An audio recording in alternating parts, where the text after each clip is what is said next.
It's time to take a stand, bringing the truth to a fucked up land. We've had enough of the lies and deceit. We're done for good with the toxicity. Oh, hell, thanks. We are the Rabyd Nation. Oh, hell, thanks. We are the Rabyd Nation. Oh, hell, thanks. We are the Rabyd Nation. We are the Rabyd Nation.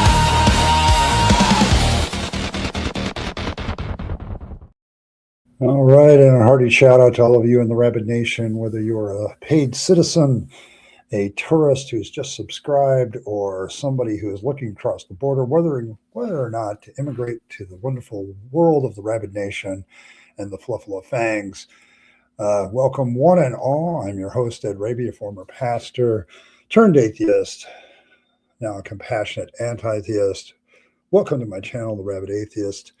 And welcome to Wednesday, where we do a Wednesday night Bible study from an atheist perspective.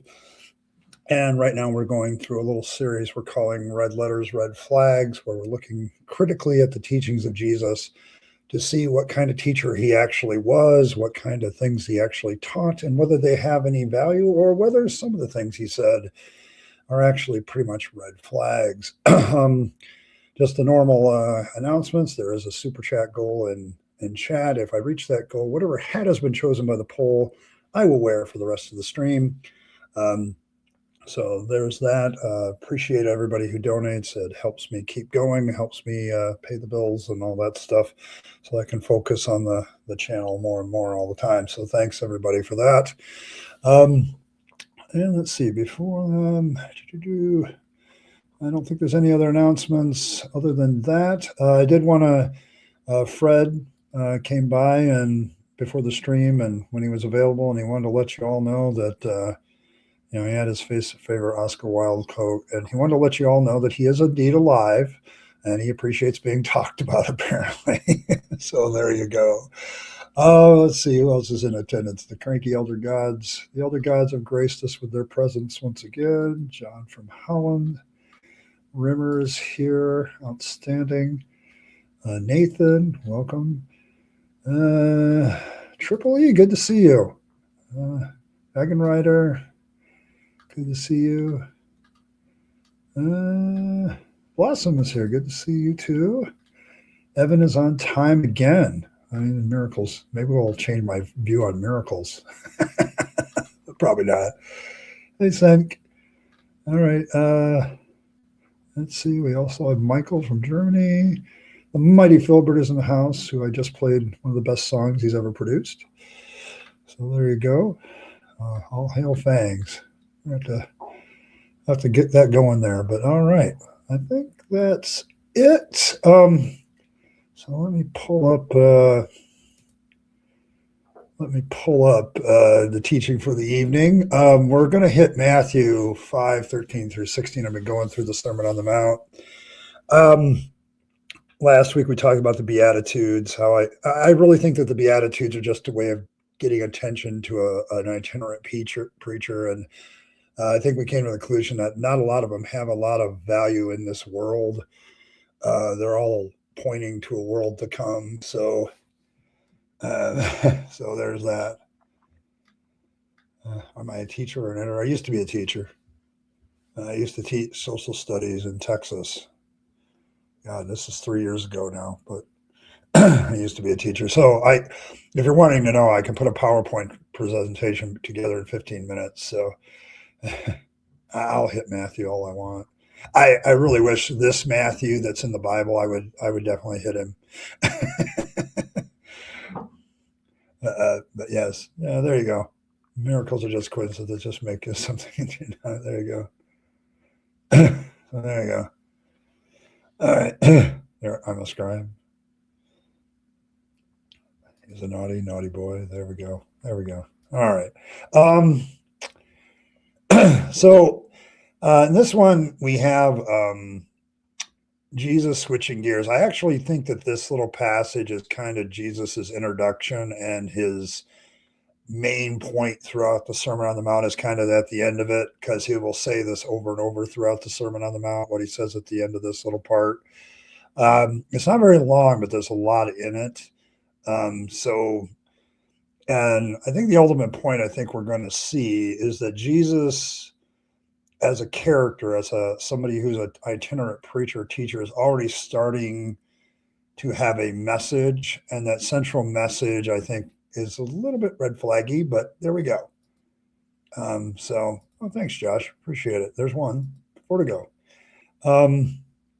So let's pull it up here. So Matthew 5:13 through 16. This is how it reads. This is the English Standard Version, for those who want to know. You are the salt of the earth, but if the salt has lost its taste, how shall its saltiness be restored? It is no longer good for anything except to be thrown out and trampled under people's feet. You are the light of the world. A city set on a hill cannot be hidden, nor do people light a lamp and put it under a basket, but on a stand, and it gives light to all in the house. In the same way, let your light shine before others, so that you may see they may see your good works and give glory to your Father who is in heaven. I think it's a pretty well-known passage to a lot of us that grew up in Christianity. I'm just going to make some notes about it, I guess. And I kind of wrote these down too. Technically, I would say, as somebody who's studied public speaking and studied being a preacher and was a preacher for many years, this is like, technically, it's a good introduction, as it appeals to the person, gets their attention, and then focuses down, like a good introduction does. It triangles downward until you get to your main point. And then you lay out that main point, and then you then go on from there. It starts out with something to avoid, but also it has something to inspire to and appeals to that desire, and that's that hook. So if we go back to the passage, you have that part where you are the salt of the earth, but the salt has lost its taste. How shall its saltiness be restored? It is no longer good for anything to be thrown out and trampled under people's feet. So if you are the salt of the earth, you don't want this to happen to you, right? You don't want to become useless. You don't want to be trampled underfoot. You don't want to be destroyed. There might even be a reference to eternal punishment here. Who knows? I think might be a little bit of a stretch. Then you have the other part where you are the light of the world. The city cannot be hidden, if it's on a hill. Nor do people light a lamp and put it under the basket, but on a stand, and it gives light into the whole house. Okay, so you want to be like this city on a hill, on the like the light in the world, but you don't want to be like the salt that loses its savor. So in the same way, you have to let your light shine before others, so that they can see your good works, but they should really translate that, but give God glory to your Father in heaven, because there's no real benefit to you. I think it's one of those passages that really puts the focus on, okay, we're doing something, but God's getting the credit for it. I think that's kind of one of the things, but the light of the world, but if that light is under a bushel, a burr, it's lost something kind of crucial. Okay, yeah, that's right, Phil. How do you talk to a Christian who lost someone and they try to use someone's death to preach to you? That's a very good question. I'm going to tell you what. That's one of those where I would definitely say, listen, I get that we're all dealing with the loss here, but I don't think that that's appropriate. I just tell them it's not appropriate to talk to me about it. We're all grieving in our own way, and I got my own things to do with that. So. But yeah, kind of Ron is kind of hitting where I'm going with this. Shine your light, but give credit to God. Yeah, it's BS. Okay. Like, there's a mental state here that this is designed to appeal to. Like, you want people to notice you. You don't want to be useless. That's all pretty standard. I don't know. I'll get to that when I talk about the red flags. But the technical point of this is that at the end of it, and Jesus will say this over and over in the Sermon on the Mount, and I've highlighted it and bolded it and put it in red letters at the bottom, so that they may see your good works and give glory to your Father who is in heaven. Jesus will say this or something like it over and over throughout the Sermon on the Mount. So in that particular sense, Jesus is presented as a good public speaker. Like a good public speaker has a main theme, and then they will press that main theme over and over and over again. Okay. And this is exactly where I think Jesus as a character presents his main theme. And this is the problem that I have with it. There are several red flags in this idea, and it's something I actually talked about with my therapist a couple hours ago, actually, because it's something that's affected my life, and I'll get to that very, very soon. But the appeal is to not become useless, but become something people look to as an example. Now, why is that a red flag? Because you're still appealing to the human ego. You're still trying to appeal to something that people aspire to be. But then there's going to be kind of a switch at the end that's kind of weird. Okay. I think also this whole thing has a very life coach, motivational stuff feel to it, but it's hooked in religious belief, which kind of twists it. Okay, so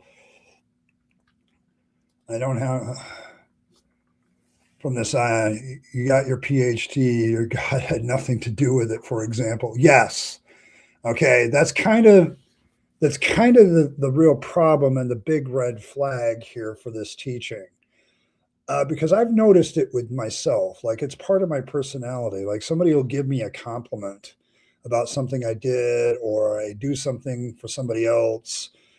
Even on this channel, people will go, "Hey, thanks for your channel," and it's really helped me out. I can't simply say, like, "Oh yeah, well, you're welcome. I appreciate that." It really means a lot to me. I have a hard time saying that.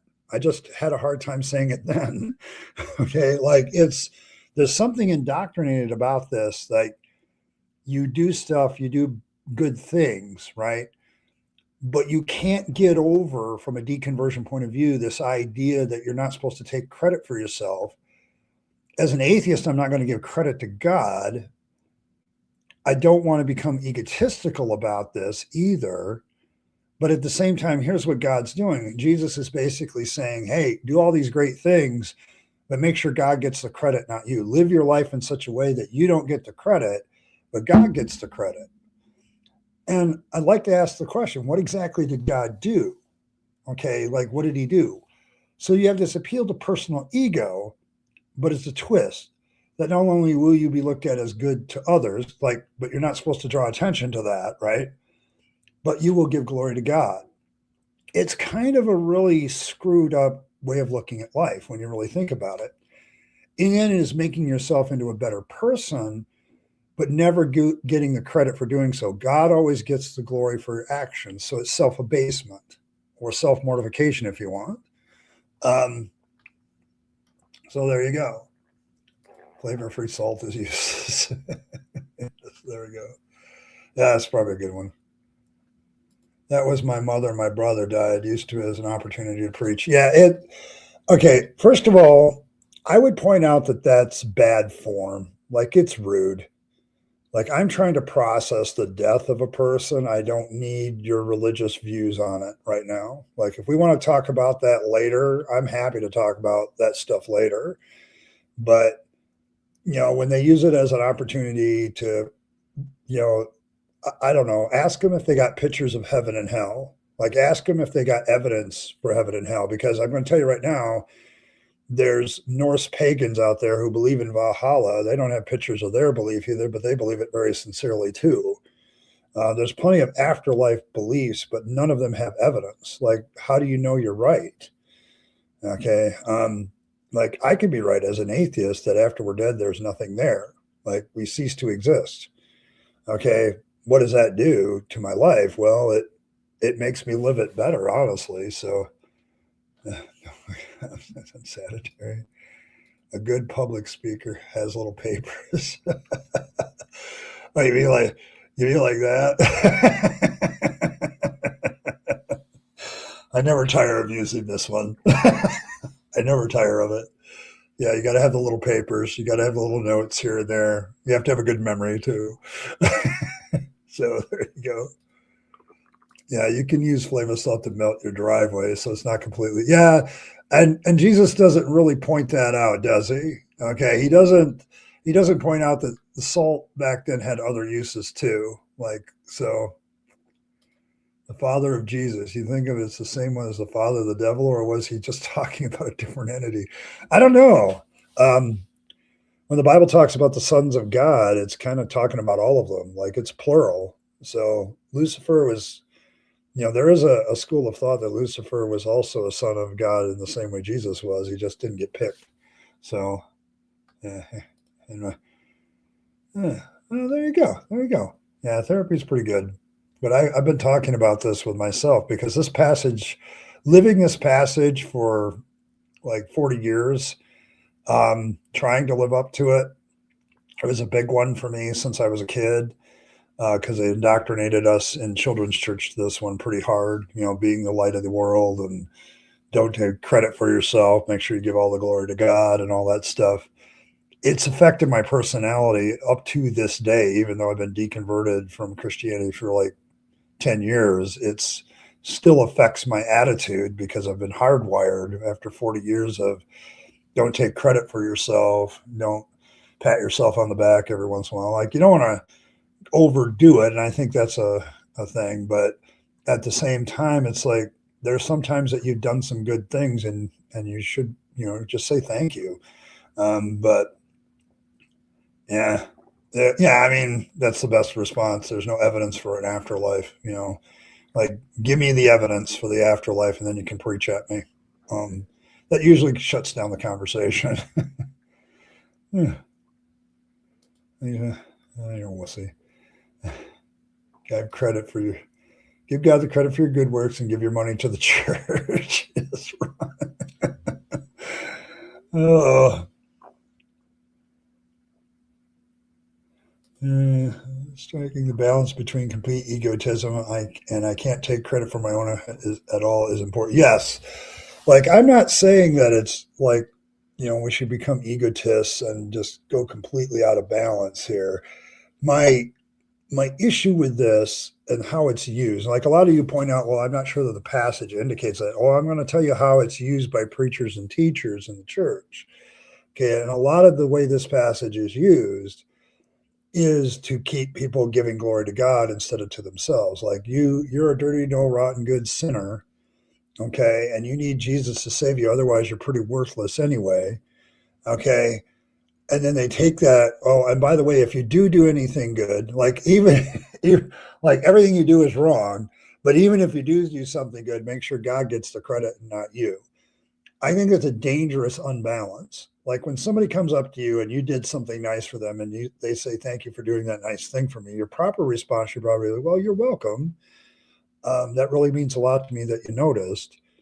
But then, you can go on and move along. Like you don't have to dwell there. Okay. But learning to take credit for some of the good things that you do actually can help you be a better person. Like you start to begin to realize, oh, hey, I can do stuff. So I try to be nice to people. They turn around and thank God for his blessing.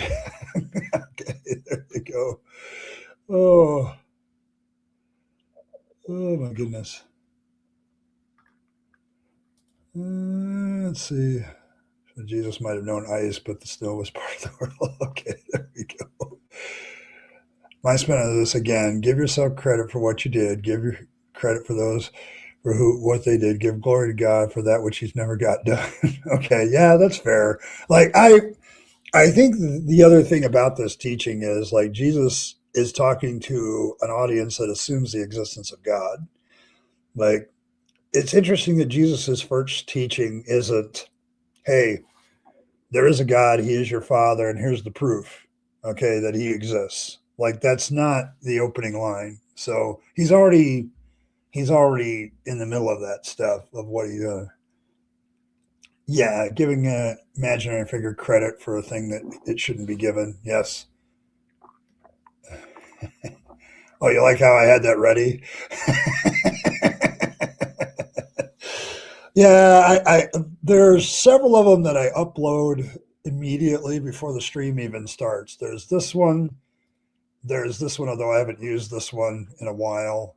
I, of course, now must upload baby fangs on the regular. And for this particular one, of course, I have to have fangs with the red flag. But yes, yeah, I have those four usually ready for this stream in particular. So, but yes. So, in the end, this is all about making yourself into a better person, but never giving the credit to yourself for doing so. God always gets the glory. So it's like a self abasement. So Fang says that these are red flags.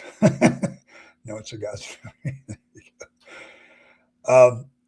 It's okay to give credit to yourself for good actions. I actually, all of these things I kind of talked about with my therapist today because I've noticed in myself, like, even to this day, I've been out of the church for 8 years. I've been out of Christianity, like 10, 11 years. I've been an atheist for a good chunk of that time.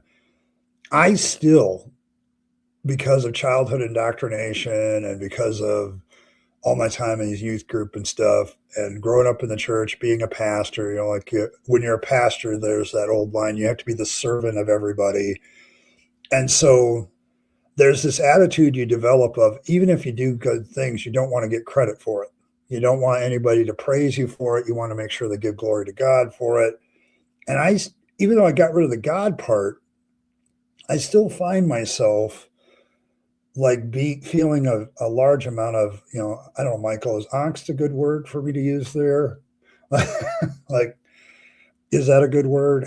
Is that a good German word? Like every time somebody praises me or thanks me for something, I still get that feeling, that uneasy feeling like, well, you shouldn't be giving credit to me. You should be giving your credit to something else. I just don't know what that something else is anymore. Okay. I just find myself personally, it is really hard for me to take compliments. And it's probably a large part of due to studying this verse. Like I've studied the Sermon on the Mount so many times. I know it by heart practically. I don't know if I could quote it, but I know where it's going. I know what the topics are. And this is one of them that I used to meditate on a lot when I was a Christian. And I don't know. I've noticed that it's hardwired me even to this day to feel very, very uncomfortable when I do something good or right and somebody says thank you. It's like I immediately have this uncomfortable feeling about it. And I don't know if that's a good thing. And maybe I'm unraveling this. I also think it's okay to receive, saying says it's okay to receive praise for said actions as well. We'll give Fangs credit for all these insights at the end. But I was just looking at it from a deconversion point of view myself. It's okay to receive praise for your actions. Okay. How you react to that, whether you go the extreme egotistical route or the extreme humble route, I don't think either one of those are helpful. I think it's good to be recognized for what you do.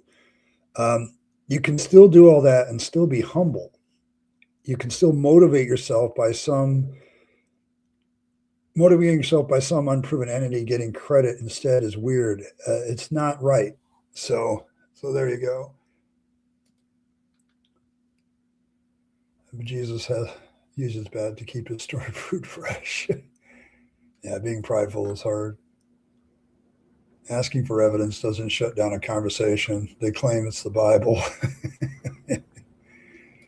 If you give God credit for all your good works, then God should take the blame for the bad ones. Yes, he should. I thought I missed one here. Nope. I have autism. I feel to comply with rules. Ignoring the religious rules that I have learned from Christianity has been hard. I wear a red hoodie.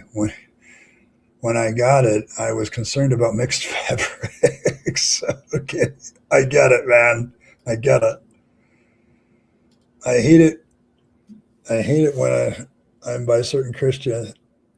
When I'm by certain Christians and they always talk about God and it's annoying and very cringe. I'm like, can you talk about anything else? They do have a problem. It seems to be their pet topic. Yeah, it's something you start to get a little bit better with over time. I wish I could say that it's perfect for me anymore, but it's not. Jesus died of a dog overdose on the cross, letting that light shine. Okay, Phil. Very well done, mighty Philbert. Uh, or it may have been his dad's car. That's possible. Shoe off, Huawei. I shall wear my cotton and microplastics.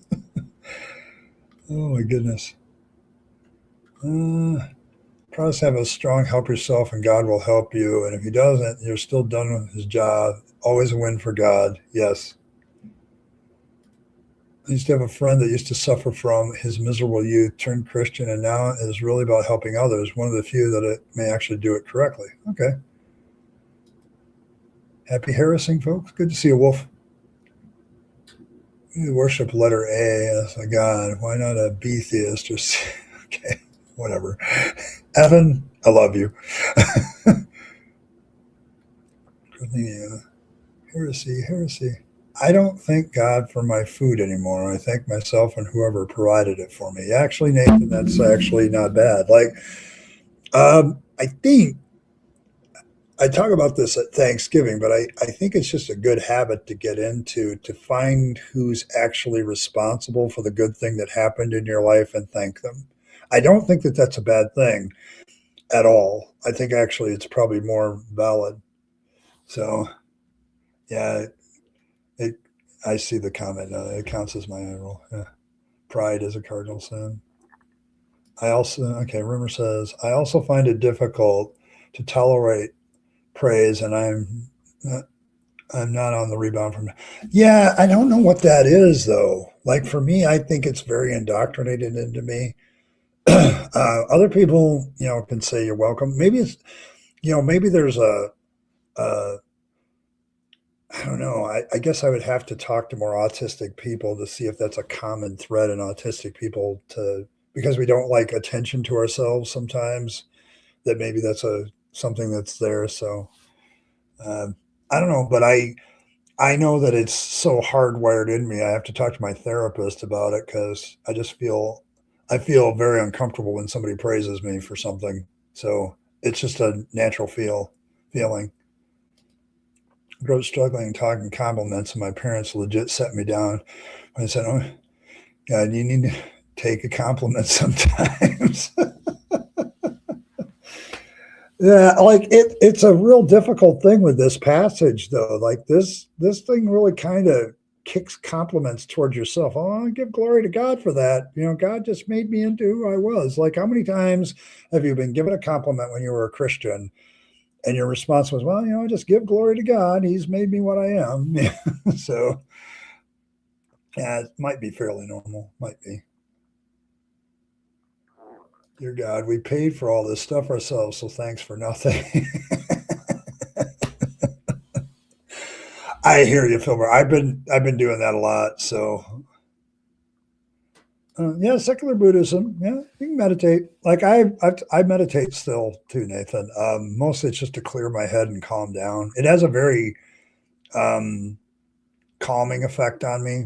Like I use it sometimes when I'm getting overly emotional. Just you know something's just trying to catch my breath or clear my head or whatever. I think what happened is somebody meditated and had these benefits, and the religious people stole it. But to be honest, so there you go.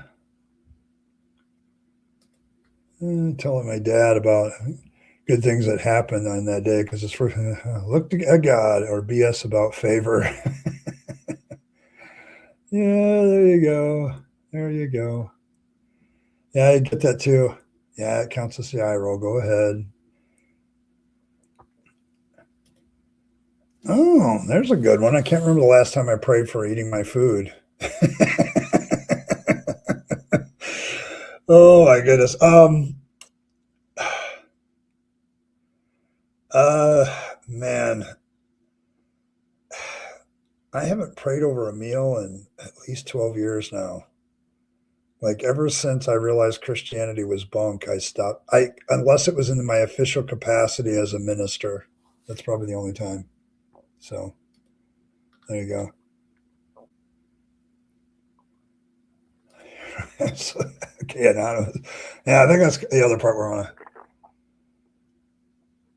You went to a religious funeral recently. It was slightly uncomfortable. Yeah, I have a hard time with religious funerals because I used to do them, and I know that they're all bullshit now. So I have another.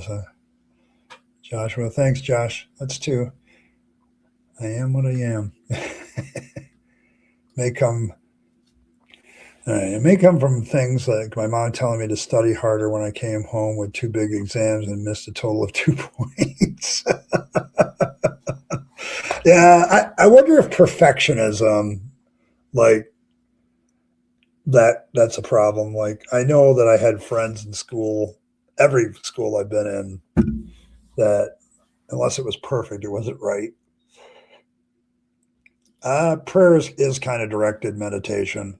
Like it's talking to someone. You can talk to an imaginary friend. Like, and I've said that talking to yourself, according to psychology, actually has some benefits to it. So once you realize prayer is talking to yourself, it changes the dynamic and why it works, quote unquote.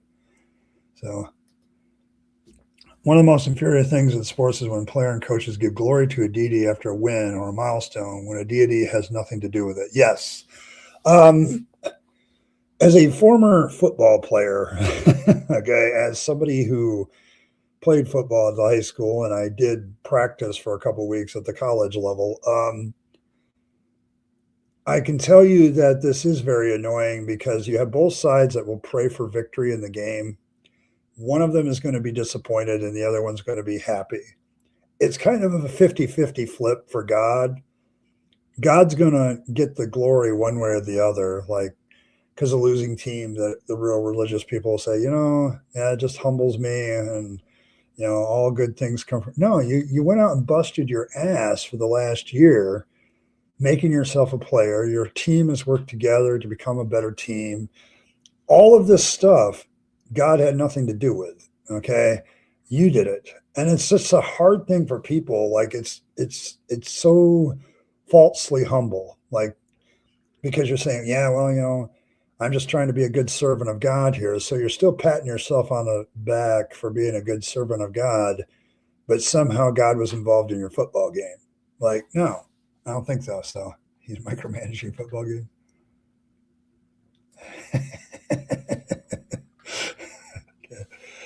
Is that what you're going for, Evan? It's just making my eyes roll. Okay, fine. Very well. Um, I just pray before food in the Japanese way. There you go. Someone confidently says, I feel pressure to accept it. I break the pressure and say, no problem, man. Just happy to help. Neurotypicals approve, and I'm also not lying. Yeah, I mean, I think that's the thing. Like, I have a real hard time just accepting a thank you. It's like I just don't expect to be noticed. I just do shit to do shit. So, especially when I do nice shit.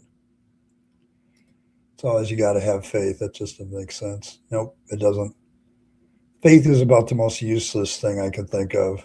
Like, you can have faith in anything, and suddenly it's real. Yes. This is what I keep trying to practice now, Martin, is being more thankful to people that actually help me. Like, I remember so many testimony services like we used to have in church where people would be thanking God for whatever, right? And I remember this one lady went, like, she had this inoperable brain tumor, and she went in, well, it wasn't inoperable, it was operable, okay? And she wanted prayer ahead of time. And so we prayed for her. Then she went and did the operation. She comes back, and all she has is praise for God. F the guy who went to school for, 12, 15 years to learn how to do brain surgery. F the nurses, F the technical specialist, F the anesthesiologist that kept you alive while you were under so they could do the operation without you freaking out. Like all of that. Like, there was no praise for anybody else but Jesus. And that irritates me now. Like, these people saved your life, and at least you could do is say something about them, even in a testimony service in a church. Like, so yeah. Yeah, you're basically talking to yourself and putting an imaginary figure in it. It's fine. A lot of people do that. and it's not always God. I've never understood that either. That was one of the theological problems that I had to get around. Like, why is answer? It's like if God's just going to do what He wants, why bother praying in the first place? Like, why don't we just accept it's God? Save ourselves a lot of time and accept God's will. I think several people have pointed that out over the years. Competition only makes people losers. Okay. Great. Okay, see you later, Martin. Have a good one. May all your noses be white. Notes be white. Okay. Yeah, we can have white notes. There you go. White notes. I just find that my view of the Bible has changed so much. But there you go. We have notes. Breadsticks are pretty damn good. Salty enough to please Jesus. Okay, there you go. My fingers for evil dad punning. There you go. All right, very good. It's all good, Evan. FRF was not happy when Don Staley did that a few years ago after the March Madness game. Oh yeah. Oh man. But yeah, like I don't know. I have a lot of problems with athletics, religious athletic people. Like you never see a Buddhist athlete, because I know there are some that exist. There's Buddhist athletes they never get interviewed because they would probably say something like, I want to thank my Buddhist philosophy for giving me the right mindset to be, competitively successful. There's tons of other religions and mindsets that they don't interview. It's always the people that believe in God. So, so there you go. I think I've gone blank brain maybe twice in line. It's been when I've been concerned level of burnout, not my natural state. Those who did something, yes, credit them. Yeah, I mean, if the tumor got put in your brain in the first place, it was put there by God. That's a very interesting conversation to have with a theist. Oh, so you're saying God didn't have anything to do with it? Yeah, and yeah, I just don't. But yeah, it's I don't know. Whenever I've looked at miracle prayers like that, like the one I mentioned, it's like it's always a miracle that's not visible to the naked eye. Like you never, as many people have pointed out, how come we don't see amputees suddenly grow legs? Like that would be documentation of a miracle, for absolute sure. But this theological question always gets, like why did you have the brain tumor in the first place? Okay, like why did did God had to allow it, right? So He at least allowed it. You could say the devil did it, but the devil still has to get God's permission according to most Christian theology. So you have the tumor, and then they'll go into this whole thing about, well, God's testing you, He's testing your faith. He's like doing all this thing. Well, what if the person had died on the operating table? Who's that a test for? And then all of a sudden it becomes, well, God took them home. Now they live in a glorious body where they don't have to deal with it. It's like God never loses. You never hear God lose in any of these discussions because it's always something that God did that's good in the situation. So you never hear them talk about God doing bad things, even though the Bible literally says that God does bad things. So, yeah. So, yeah, I don't pray, but I've been sometimes recapping myself with talking to myself. I can't talk with God, but I can still talk seriously to myself about my problems. It's not the same, but it's still helpful. Like a lot of people, if you read some of the research on this Triple E, there's a lot of good help to self-talk. It's not for everybody, don't get me wrong, but a lot of people can do that one. Christian free will said, "Do you agree to be a slave?" Yes. See, the elder gods always have the smart moves here. Like they have the most insightful comments. It's probably because you know Yahweh personally, so he's kind of a dick. Yeah, it's always a miracle, even when it's medical. Had that a lot. Like in a Pentecostal church, in my Pentecostal background, I can now see this easily as I look back at it. But a lot of the so-called miracles were actually medical. Like, well, we prayed the other day and now I feel so much better. And I would ask after the service, like, did you go to the doctor about this? Oh yeah, they gave me some medicine and I started taking it. And I'm like, okay, so was it God or the medicine? Like it always comes down to the fact that you're deflecting who really did something or what really did something to help you, giving it to God, even though God may have done nothing. Okay, like you have no evidence that God did anything. It's always that confirmation bias that we put it back into that box where, hey, this is about God. Okay, we got to make it about God somehow. And it's sad because there's a lot of people that do us a lot of good, but we demonize them because we never hear them praised. Like, so I remember the last time I went to the hospital, I was an atheist at the time. I made sure to leave a thank you note for the nurses. I wasn't sure about the doctors. They met in committee, and after 4 days, they kicked me out of the hospital, but saying I was okay to go home. And that was about I saw them like once a day, but the nurses were top notch, and they were there like every time I needed them. They were there, great people. So I made sure to leave a thank you note for them. And, I got a note back from them that they appreciated that. So it's like, it's learning to give people the praise that deserve it, because I think a lot of people don't hear it because you got this Christian attitude of, well, if it's medical, we're going to make it into a miracle somehow. Yes. Never, thank God, to be honest. A non-American athlete, no, they don't do that. Yes, it was a test. Today, and this guy seemed to think inevitable things like morning wood were somehow miracles. Yeah, that's absolutely not at all a document. Well, what? Oh, yeah, that's hilarious. It's absolutely not at all a documented miracle. Yeah, like top notch. No, it's not topless. They were good people. No, don't get me wrong. Some of them were pretty good looking too, but I was still technically married at the time. So, but yeah, I don't know. They were good people.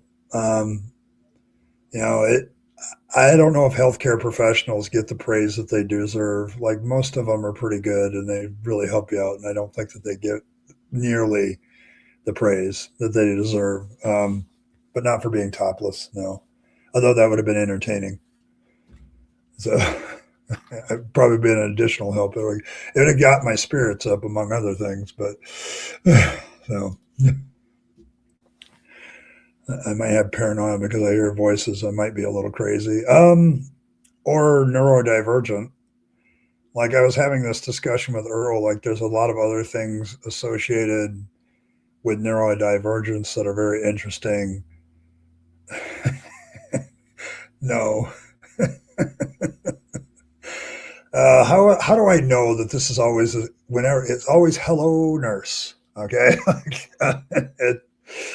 no, they were good people, and they did a good job too, as well as being attractive. But yes, but talking to yourself,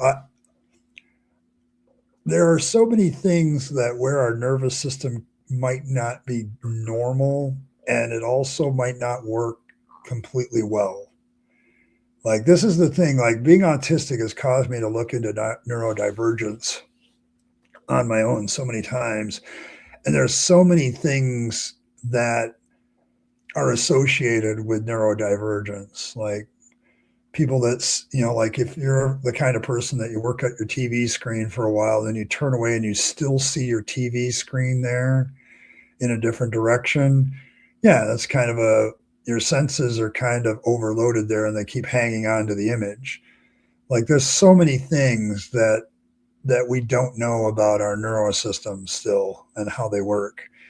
And it's not crazy. You can have hallucinogenic experiences due to emotional and biological experiences. So it's like, it's something that you deal with. Okay, like it's not paranoia necessarily. To get a paranoia diagnosis, you'd really need to go talk to somebody about that.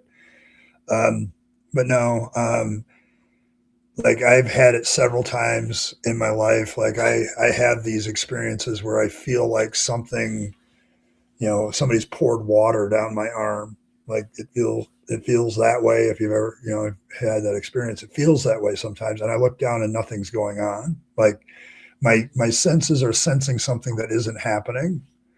And yes, so so there you have it. Yeah, no, I don't think they get the credit they deserve. People who clean public toilets. I would talk to yourself if I would listen. Yeah, you're probably not going to listen to your own advice. It happens. Talking to yourself is kind of normal, to be honest. The brain may do strange things, and you're talking to yourself is just your brain doing illusion stuff. Yeah. I feel like neuroscience divergence just doesn't exist. I'm more specifically neurotypical. You're also different. What the fuck is typical? Yeah, there is an argument to be made there. I think, though, what you can notice is what kind of neurodivergence a person has. Like, I think what we're discovering is like everybody has a little bit of some of this, because I don't think anybody's neurosystem, like, what do you define as a typical neurological system? Like, I don't think anybody doesn't have something that's going wrong with them or something that may sense things differently than others. Like, we try to overcome this. Like, part of it, scientific method is bias, but it's also like getting other people to look at something or test something means that you're getting different perspectives as well. So, yeah, it could just be a delusion, not paranoia. Yeah, that's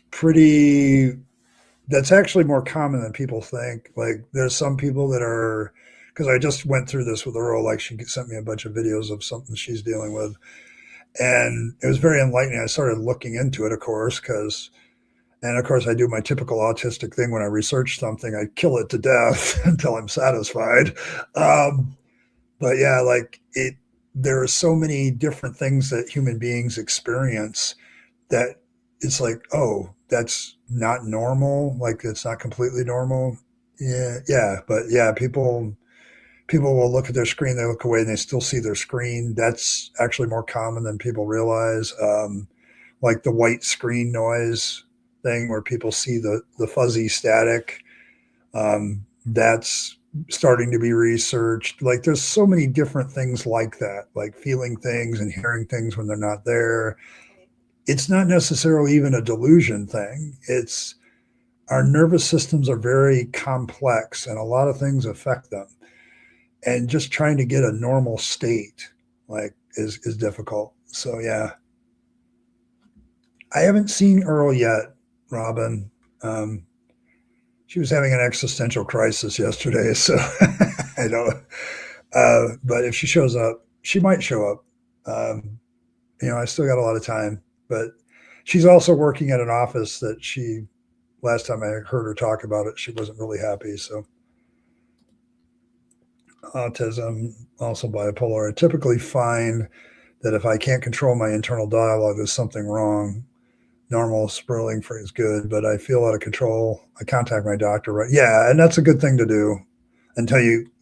It's really a learning process where you're learning about yourself. Triple E. Like, I had I think it was John from Holland complimented me the other day about how I'm taking all the streaming really well while being autistic, and it's like I'm learning things to help me cope with when I'm away from streaming. There's a lot of things that, like I say, I have two batteries. I have this nervous system battery where I could get overloaded. It's like a capacitor sort of thing. I put it in electrical terms.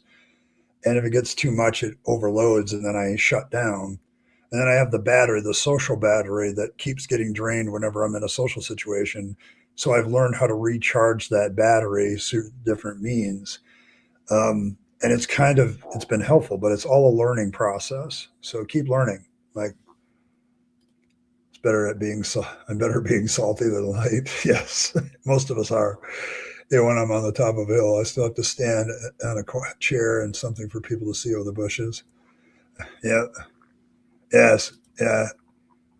Yeah. Normal is overrated question. I think there's a lot of like we could classify what we would normally expect to see in neurology, but I don't think that neurotypical, like, I think it's a valid point that neurotypical or neuronormal is more of an imaginary standard than somebody actually is neurotypical or neuronormal. I think everybody's got something. Like, so I already talked about that. Daydreams so vivid. I forget where I get so wrapped up in my daydream, that I lose track of reality for a second, snap out of it and get back to work. Yeah, me too. That's not, I have that problem too. I have to watch myself at work. I've gotten better at multiple years of my life having to survive in a draconian setting. When I stopped having it to lie, it was unstable. I still retain my paranoia. Yeah, and that's kind of like, it's what I say with religion. It's like it still has that echo of stuff that keeps you a little bit paranoid or on edge. Like you're still like, you still have like some people still fear hell even though they don't believe it exists, or they fear God's wrath even though they don't think God's real. Like there's that echo of stuff in your nervous system that's still there because of being in the situation. So yeah, I've learned a lot about that. Trust me. When you have RTS, religious trauma syndrome, you it's something you deal with on the business. So I was born with a learning disability. Could be it. That could be it too. Yep. There's the human brain, the human nervous system is very, very complex, and a lot of things can go wrong with it, and a lot of things can be off about it or just weird about it. It's not necessarily it's broken, but it doesn't work like it's quote unquote supposed to, according to some people. Yeah, humor is a good way to fill up your battery, your social battery. It does for me too. I've learned that. That's why I'll disappear and just watch funny videos for a while, or listen to comedians and stuff like that. It helps recharge. Just have a lava lamp. Oh my god. Sodium lamp? Sodium lamp. Is this a thing? Remember, is this really a thing? Okay, now you got me curious. Soda lamp.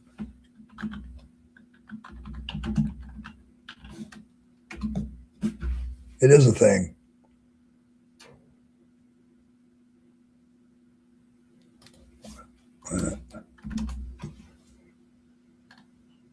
Yeah, it is a sodium vapor lamp. It is a thing. Unbelievable. I learned something. I learned something today. Thanks. Remember, never make stuff up. Okay. Oh. Actually, I've been writing mini essays on the topics I enjoy, history and politics and stuff. I even wrote a short Jesus fan fiction, really helpful process. Yes, do that. Like if there's a certain problem area from your religion and you're somewhere writing inclined or artistically inclined even, yeah, do that. Write about it. I remember spending a lot of time, writing different things in relationship to the things I was trying to deconstruct. It is very, very helpful. If you're an artist and you can turn whatever it is that you're having a problem with into art, yeah, do that too in some way. Find some outlet to do it. But yes, it's very helpful. I've done that many times myself. Just writing short stories or whatever, just help processing things. It's good. It's good therapy. Well, I mean, I took, yeah, yeah, yeah. You can still have fears of demons and devils if that. Like I know some Pentecostal deconversion people have talked about how they were in a church that was heavily like casting out demons, and that's still like it still creeps them out, still bothers them. It's like neuro residual effect from old indoctrination. It's still there. You went completely blank for a minute. Yeah, see, Rimmer says he never makes stuff. Okay, so the sodium lamp is a thing. Sodium vacuum. I think it is sodium vapor. All right, and a gas discharge lamp that uses sodium as an excited state to produce light at a characteristic wavelength of near 580 nm, whatever that is. Like I'm not physically inclined to get as so. I know. Oh my gosh! Like if it's nanometers. Okay, there you go. I just needed like I don't always know what the abbreviations mean because I'm not in that world.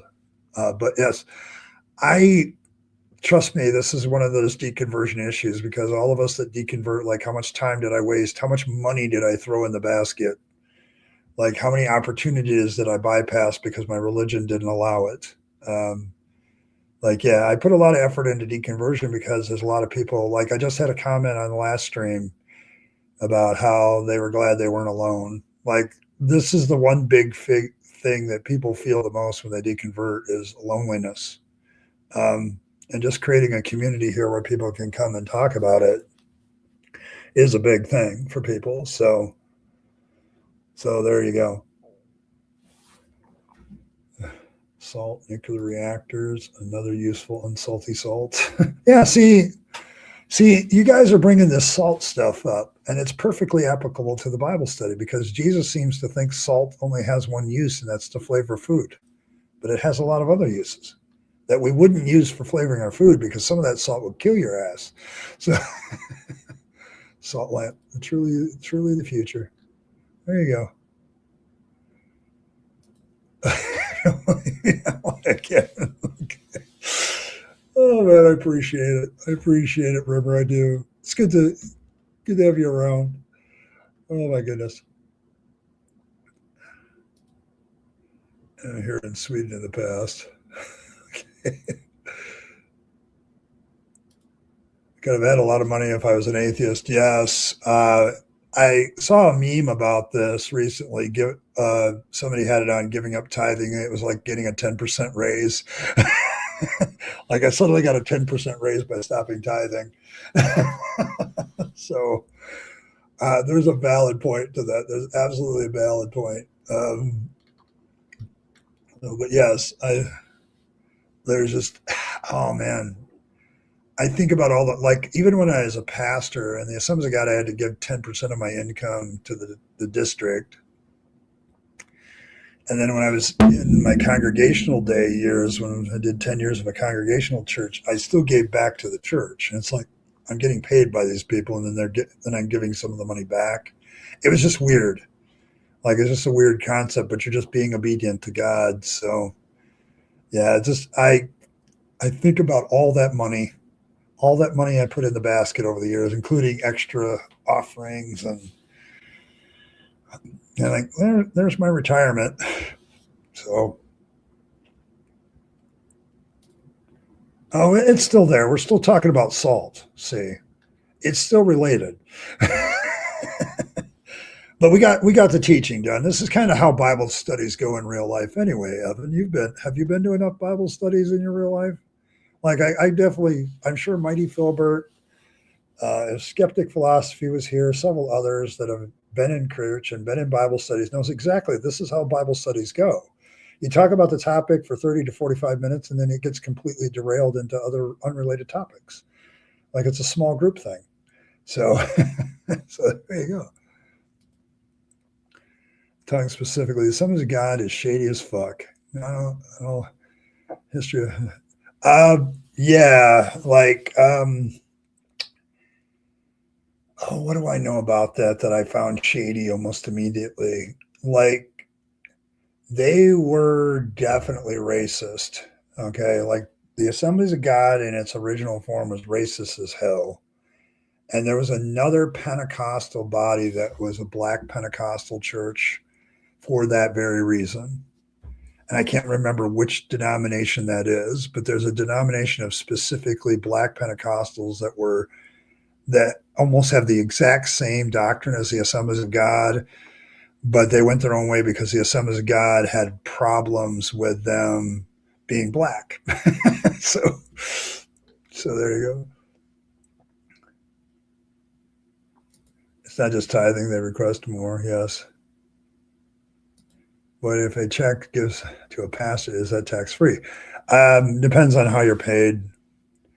You can, as a pastor, you can either be considered self-employed and then you pay your own taxes out of the money you get, or you can have the church set it up so that they pay you like an employee. So they take Social Security and all that stuff out, which is what I had done all the time. I'm glad I did that because, my Social Security is a lot better for it. Otherwise, I would have had a real problem. So autistic people crave a particular kind of salt and Monster Energy. Possible. I'm very much a salt freak. Like I like salty stuff. So you concur? Okay. See, the strange thing, I have this gut feeling occasionally that atheist communities are wrong, that we're built on hate and criticism. I don't know about that. I try to keep that out of here, Blossom. I really do. The Rabid Atheist is not about hating theists. Okay. I do think that some, and I'm not trying to be critical to people that have always been atheists, but I think a lot of always atheists, atheist sites can be that way. Like they have a real problem with theism in general and theists. And I'm an anti-theist myself. Don't get me wrong. I do think we'd be better off. I don't think the approach, though, of always being critical and always being hateful is going to be effective. Like you can see this in politics or any social movement. When people act badly, they very rarely convert people to their way of thinking or get people to think of their way of thinking. Coming in as somebody who's just concerned and just shows why that doesn't work for them. Being patient, I think, is a lost art in our society. It's the biggest thing. So. But then my own Christianity hates a lot of, even though I get a twinge of this unfair, we're only responding to harm, not creating. Yes. And I think when atheism is that way, we're just responding to the harm they do. I think we're in good ground there. So tithing is totally related. I feel salty about all the money you gave. There you go. Thank you, Josh. That's 3, 2 more. And right now, the Heart Bucket Hat has made a comeback, by the way. So there you go. Jesus says salt of the earth. What does he mean by that? Salt usually kills plants. Yeah, that's true. Salt is kind of deadly to certain things. Always get derailed. Imagine Bible study we just discussed. Greek grammar. Yeah, that would probably be bad. Adult Bible study is about 30% actually about the Bible. That's probably true. So we're right along there. I think we actually do better. I think 40% of this Bible study has been about the Bible. It's been good. Salt powder like it's air. Okay. Hillsong. Oh, yeah. Yeah, Church of God in Christ. That's who it is. Yes, because they literally, like, you and me, Philbert, are both Assemblies of God boys. So I remember studying that, and my Pentecostal heritage teacher when I was in Bible college kind of like skipped over it because he was a Southern boy. I think he was from Alabama. I don't know what he was doing in North Dakota teaching at Trinity Bible College, but that's where he was. And he kind of skipped over that because I had to take Pentecostal heritage as part of my electives. Well, towards my degree, actually, but he skipped over that. But the Church of God in Christ is exactly like the Assemblies of God, only it was a Black organization. And I think, wasn't it Trask or one of the general superintendents of the Assemblies of God apologized for that like a couple decades ago, but it took him like 100 years to apologize over the schism that was basically a racist schism. So yes. Yeah, I just needed to jog my memory, Phil. Thanks. But yes, I remember studying this and thinking to myself, well, that's shady as shit. Okay. Like, am I part of the right organization? So, but yes. No, it was just the typical, like the Assemblies of God was formed in the, early 1900s, like during Prohibition, like the 1910s. And that's why they're like teetotalers, and it's also why there was a lot of racism in it.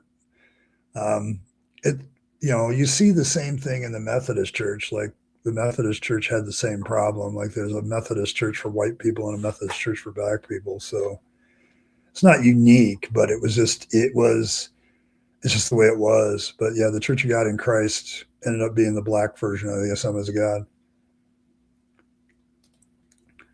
Wonder how racists see Americans as their own or none. Don't know. They try to say that they're not the real Americans.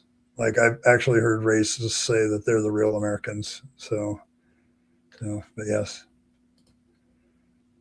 Not derail, but they require more discipline. Leaders most are derail into random conversation, eating food. Oh yeah, Josh is gonna take that with a grain of salt. There you go.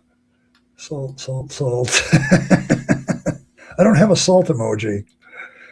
We're gonna have to get one now. Just enjoyed killing plants. Yeah, probably. It's probably the wholesome dating thing. Yeah, like it with adult Bible studies. Like I remember when I was a Christian education pastor, we had three different Sunday school classes. One was for young adults, one was for like working people, and the other one was for old people, just to be fair. And the young adult one was probably like that. Like it was 40% the Bible study and 60% just flirting and whatever. Yeah, they're kind of ass. Yeah, I'll go by that. But yes, but the Assemblies of God was like formulated in that racist nonsense. So it's also why they're teetotalers, because they really bought into the whole prohibition of alcohol thing too, which is why still I don't think you can be a member of an Assembly of God church and drink any kind of alcohol. So still roasting the lives, but it's Christian instead. I don't want blood sports. I want enlightenment. That's why I worship at the fluffy feet of fangs. Okay. Well, okay. I mean, let's be honest. Okay, he had a very cute origin story. Fangs is absolutely the cutest baby bunny ever. It's the fangs, I think. It's not his big eyes. Oh my gosh. It is good, wholesome sodomy. Which I'm pretty sure wasn't even in season. Oh my gosh. A spoonful of unsalty salt makes the medicine go down? Something. Mormons thinks black. Yes, they do. I think officially the official Mormon Church has removed that doctrine. For a long time, they felt like there was a third of the angels fell, a third fought against them, so they're the righteous ones, and then there was a third of the angels that didn't do anything and they became black. Like that was an official doctrine of the Mormons for a long time. I think they've recently removed that of those. Some of the more fundamentalist offshoots that still do polygamy and stuff are still part of that. So wholesome context. Oh, you're Baptist. Grew up bad. I definitely can't dance. Okay. Okay, there you go. Yeah, you have to be good at hiding bottles to be in the Assemblies of God. I think they also, I haven't been in a while, but I heard rumors from some of my former Assembly of God colleagues that they had added like marijuana to that and stuff like that. So you can't even use marijuana for like medicinal purposes or something. Maybe I'm wrong about that, but there's always rumors about the assemblies. The assemblies, once I learned some of their unsavory parts of their origin story, it was not that hard to leave them when I left them. So even though I was still a Christian, great. Elmer Fudd's greatest fear is a salty fluffle. That might be true, Ron. I always display baby fangs in our honor, as you can see. Uh, Without a doubt, the greatest artistic revelation of fangs that Ike has ever done. so there you go. There you go. Pole smoking. I don't know. Yeah, hiding a keg might be a little bit more difficult, Michael. Oh my goodness, yeah. At least meet Joanna before I marry Joanna. Okay, there you go. I knew Evan would do a marijuana joke. But yeah, like the Assemblies God was always weird to me because there was so much holiness, temperance, racist kind of stuff, but it was all polished and pretty. Like, but it was, but also like every Assemblies of God church I knew of was different in how they enforced it. Like the Southerners were really damn good gun ho about all the moral requirements, the no alcohol, the no drugs, the no smoking, all of that stuff. Like there was none of that. If you got further north, like people didn't do it around the church or in the church parking lot, but you knew full well that they had done it before they came to church. It's easier to take a Pentecostal service when you're either drunk or high. So, and it explains a lot. So, Germans always have a tendency to overdo things, says the Swede. You could drink coffee. That was the one allowable exception. They never talked about coffee. There are some, though, there were some holiness denominations that the Assemblies came out of, and they didn't allow coffee either. Like no stimulants, no depressants, no medicinal anything. So there you go. So it was made up of Italian AG members who left after the AG took their total abstinence stand on all alcohol, including wine. You can't take, yes.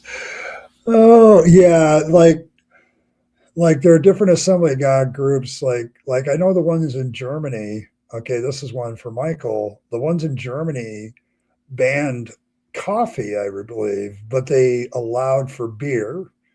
Like you cannot have it take a German away from his beer, and and I remember that was one of those things. Like it was like it was. I remember so much the Assembly of God. The more I studied them, like it was different in different places. So, like in Germany, they allowed beer, but they didn't allow caffeine. So they didn't have like coffee or any caffeine drinks. You couldn't drink caffeinated soda. Like it was really weird. And you go other places like Italy and France, and they allowed for wine, but not caffeine. So it was just one of those things where the Assemblies of God rules about what you could have and what you couldn't have based on holiness standards was changeable. So it really started to realize, I started to realize then, okay, this is all cultural. This has nothing to do with anything about the Bible. So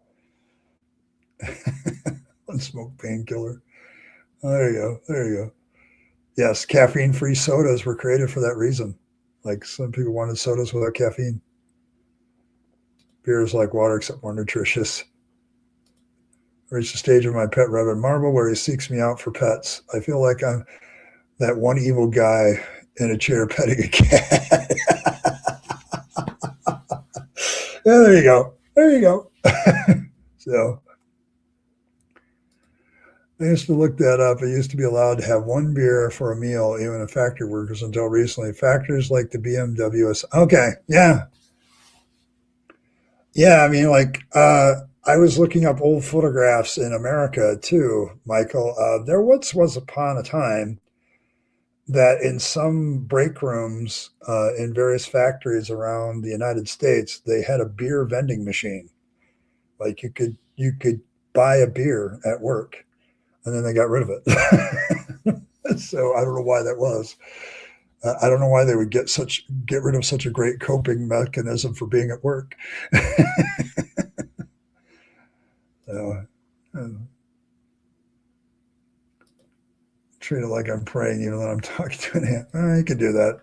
I'm not sure AI is a god either. Although I've heard some people say that it might become one. They used to drink in their vans in the shower. Oh, alcohol. It's a weird thing.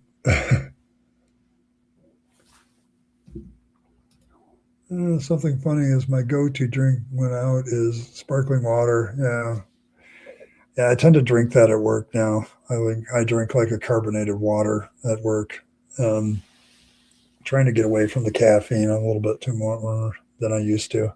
Keeps me awake when I should be sleeping. So, but yes.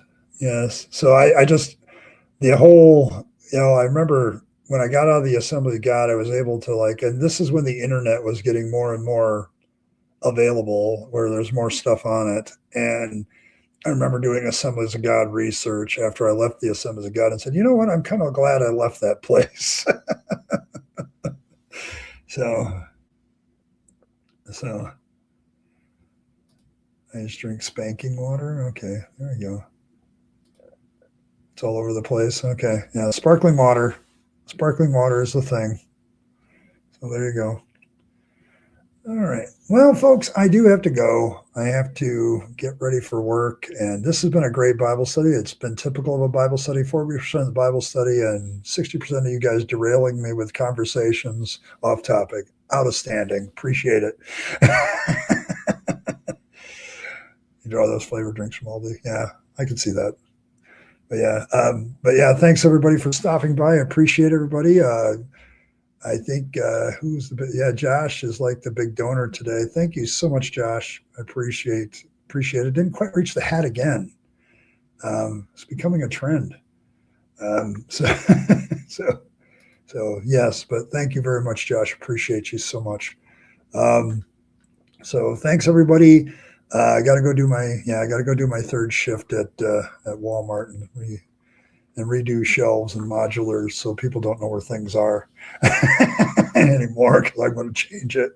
That's my evil work for the evening. But thanks everybody for stopping by. Appreciate all of you.